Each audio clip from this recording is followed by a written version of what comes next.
Greetings from beautiful Topsail Island, North Carolina. For the second year in a row, we are experiencing a rather weird winter. We have had 3 snow events already, and that's nothing compared to the strange and severe weather that we've been experiencing all around the world. It will not be long before we return to the fabulous weather that we know and love down here. Now let's get down to some business. I want to welcome you to the first Financial News You Can Use weekly TV program, hosted by yours truly, Wayne Isaksen.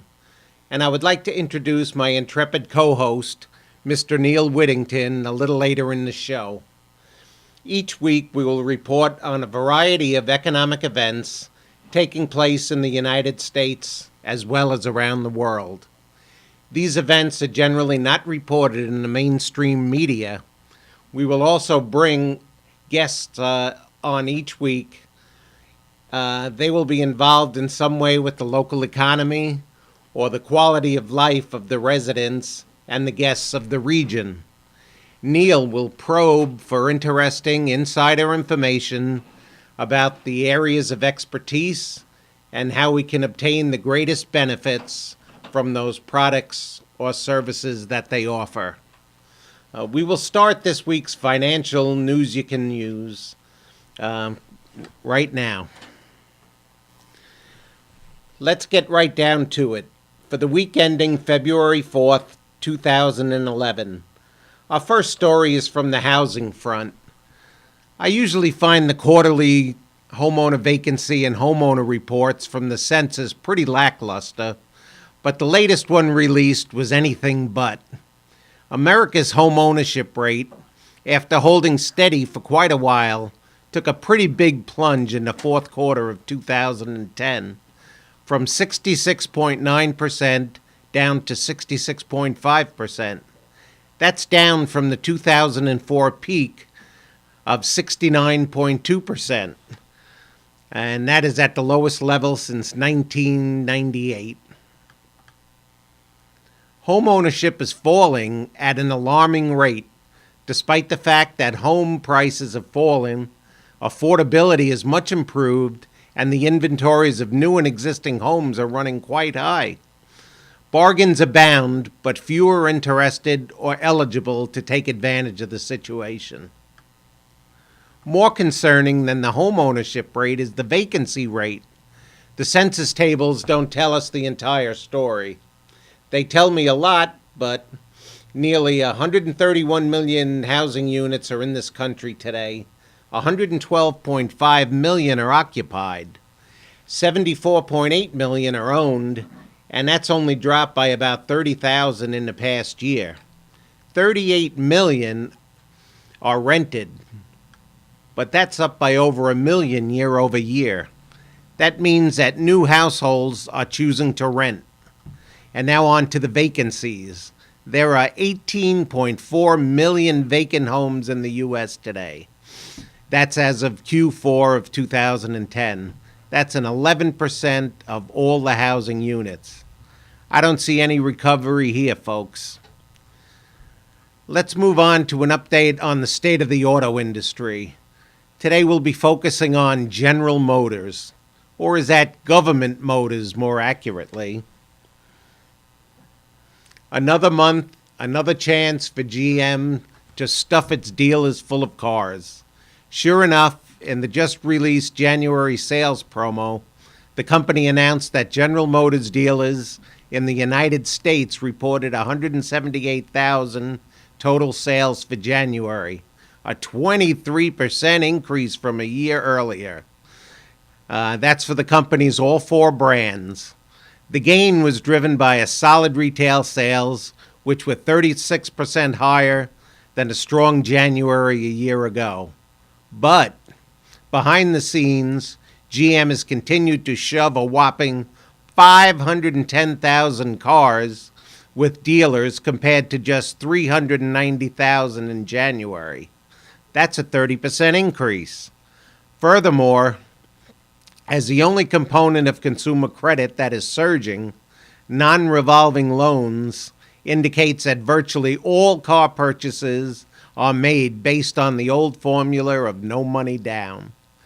And with the government backstopping both the car dealer and the lender banks, we would be very interested in discovering just how bad the delinquency rate in non-revolving car debt is over the next year, especially as it relates to GM. And the chart tells a picture. Now on to the state of the U.S. economy. Much has been said about Bernanke's wealth effect and how it impacts a whopping 1% of the U.S. population.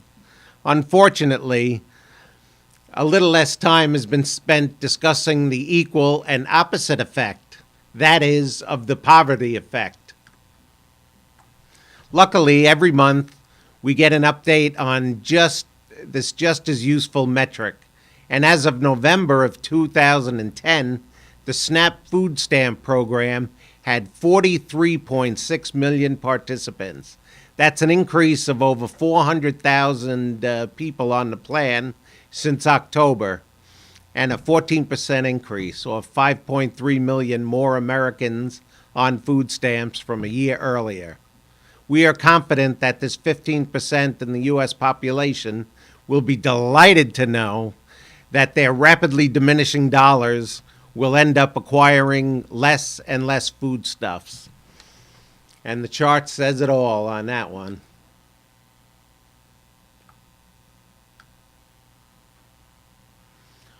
On to the global front. Ben Bernanke says not to worry, inflation is still no concern in the USA. The problem right now is that we are exporting our inflation all over the globe. These riots in Tunisia, Algeria, and Egypt are being fueled by rapidly rising fuel prices in those countries, causing an increasingly angry populace to demand a change. Even in China, there are increasing inflationary pressures. So much so that the Chinese raise interest rates for the third time in an effort to slow down the rising prices. It'll be interesting to see how this all plays out. Now on to our supposed no inflation in America. I get a real kick out of the government's official numbers. They say 1.5%, but of course that's minus food and fuel. One of the benefits of America seeing what Zimbabwe went through as it entered hyperinflation, ignoring for a second that the Zimbabwe stock market was the best performing market, putting Bernanke's liquidity pump to shame, is that very soon everyone will be naked.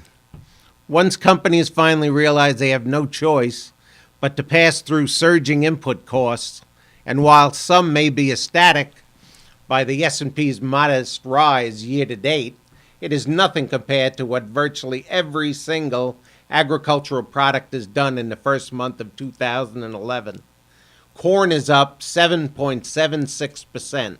Wheat is up 5.63%. Rice is up 10.8%. Hogs are up 10.16%. Sugar is up 5.64%. Orange juice is even up 3.3%. And cotton, forget about it, 17.8%. And you know what the scary part is? That's all in 1 month, folks. Pretty soon you're not going to be able to afford a t-shirt anymore. We'll go on to the construction front right now. Builders began work on fewer projects in 2010. Construction spending hit a decade low.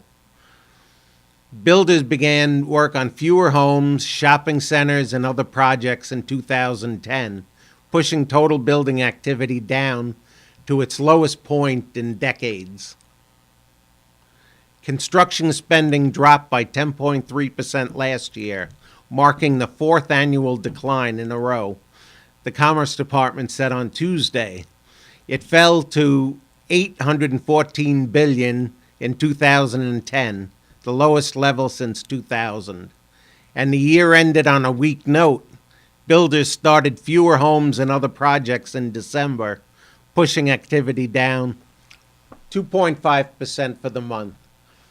Builders have struggled with falling demand since the housing bubble had burst in 2007, triggering a deep recession. The downturn sharply lowered overall economic activity, and that cut into demand for office buildings, hotels, and shopping centers. Analysts said harsh weather had some impact on the weak December numbers, but the other factors are likely to keep the industry from getting significant gains for the early months of the year. Home builders are having a hard time competing with a record number of foreclosures and declining home prices. The budget crisis at the state and local level, along with fading stimulus money, have governments pulling back on projects. Rising inventory rates and declining rents are dragging on commercial real estate construction. My conclusion in all of this, it's obvious that the mainstream media is drinking from the government-aided Kool-Aid. Each week, I will seek out news stories that tell the truth about the state of the economy and can get more relevant information on the internet than you can ever get from watching the national news.